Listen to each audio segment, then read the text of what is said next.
We'll start out with Representative McMakin to wrap up his House Bill 97 from last week. So, Representative McMakin, on your bill, sir. Like bacon. Rhymes with bacon. Thank you, Chairman Morris. Thank you, Senators. Bill, we're returning to y'all last week. We deferred this bill for a week. I want to thank Senator Morris, Senator Kleinpeter, Mr. Wagner as well for working with me. We have a set of amendments, Senator Morris, I don't know your procedure to take those up. Certainly, if the staff will hand out a set of amendments. I have it. Thank you.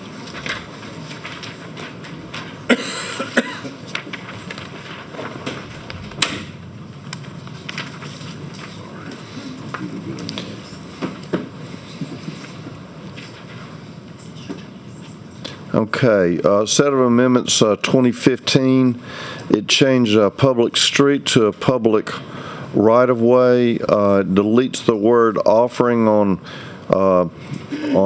page 1, line 11, and on page 1 we delete line 12 and insert anything of value or offering, giving, or donating anything of value in a public right-of-way, on an interstate highway, or on any entrance or exit.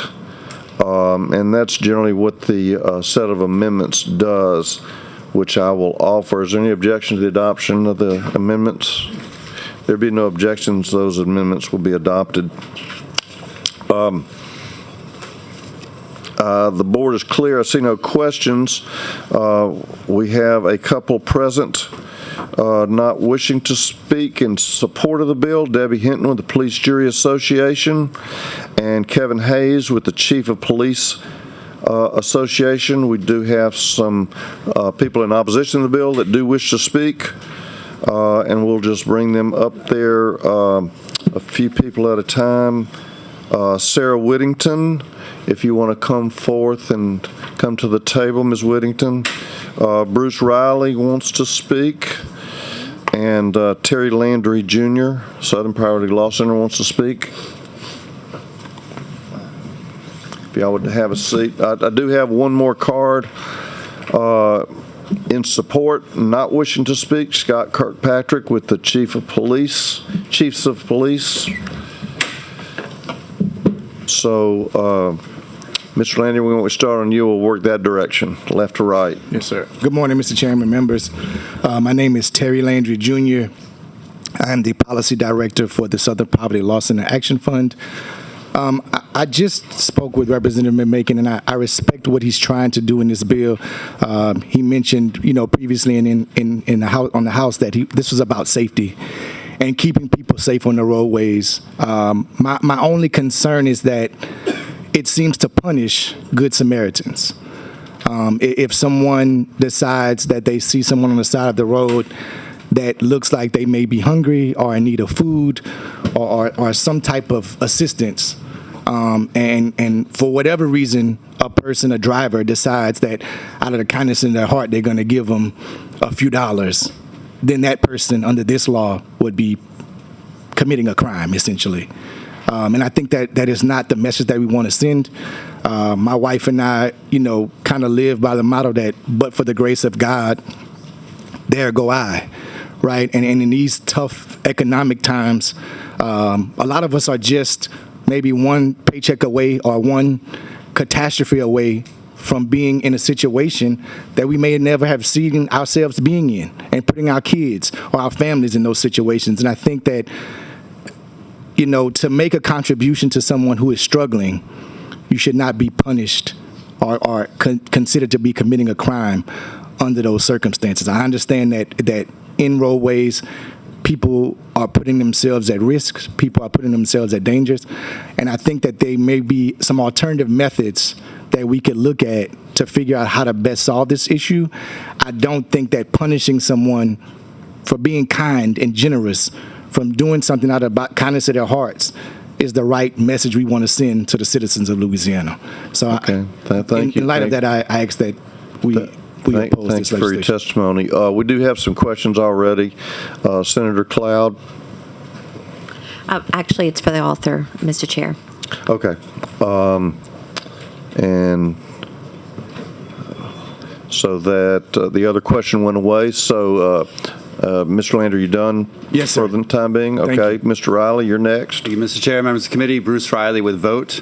I agree with my colleague, Mr. Landry, over here about the message it sends to the community, and also just the challenge that it could present in so many different ways. For instance, I've pulled over and changed somebody's tire before. Like, would I be criminalized under this bill? I'm not sure. The offering anything of value kind of goes a pretty wide way. And I think there's definitely a difference between, causing a traffic situation and just trying to help a kid go to gymnastics camp. And this is a really kind of vague bill that's going to be enforced haphazardly, I'm sure, because there's so many roadways. And I think the original intent, perhaps, of the bill that's being amended about highways, it's quite different, right? People are getting up to speed. People are going 55, 65, 75 miles an hour on the highway. Whole different ball of wax than just going down a casual one-way street or pulling into the Walmart area where there's a lot of traffic stopped at the light, et cetera. And so to criminalize this on both ends, both the giving and receiving part, it feels a bit mean-spirited. I'm sure that's not the author's intent, but it comes across very mean-spirited and very cold-hearted. Thank you. Thank you, Mr. Riley. Ms. Whittington? Yes, good morning. Sarah Whittington with the Justice and Accountability Center. And last week I told you the story about how I learned to give from my aunt, who was not often handing cash, but handing gift cards or gift certificates or coupons at the time. That would criminalize my aunt for trying to help an individual just get access to the basic need of food. Not every community has the same resources that we do in New Orleans with the ability to provide feeding programs or feeding services. And so I would be concerned about individuals who are outside of these resource available, I won't even say resource rich areas, but resource available areas, and trying to manage to eat. Additionally, these amendments just dropped today, but I do have concerns about what is being drafted currently and the language that it is a public right-of-way. That's not currently defined anywhere else in the law. I just did a quick revised statute search available online. So who is defining public right-of-way? And I also just want to call attention again to the fact that the intention, it says here, is that individuals offering or donating creates an unsafe situation.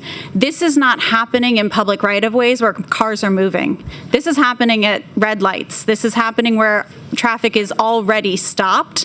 And so I don't imagine that there is, in fact, an overly serious unsafe situation, because we've heard in previous testimony, when we look at accidents that involve pedestrians, panhandling, solicitation, standing on the side of the road was not an unsafe situation that was included in any of the statistics or examples, right? It was darkness, it was drunk driving, but what is a public right-of-way, and why are we criminalizing a person's charity? So I know I testified previously to that. I think both of my colleagues here did a very good job highlighting the fact that if an individual right now is standing on the side of the roadway, they don't even need to solicit anything. They don't need a sign. If I'm standing there with a sign that says, "God bless," is that solicitation?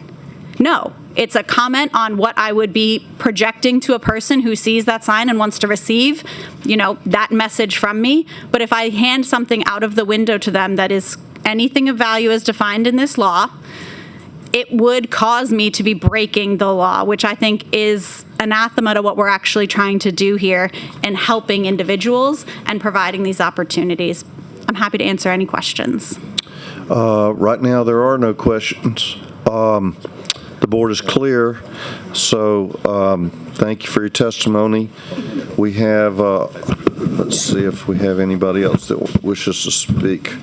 We have no one else asking to speak thus far. Emily Posney,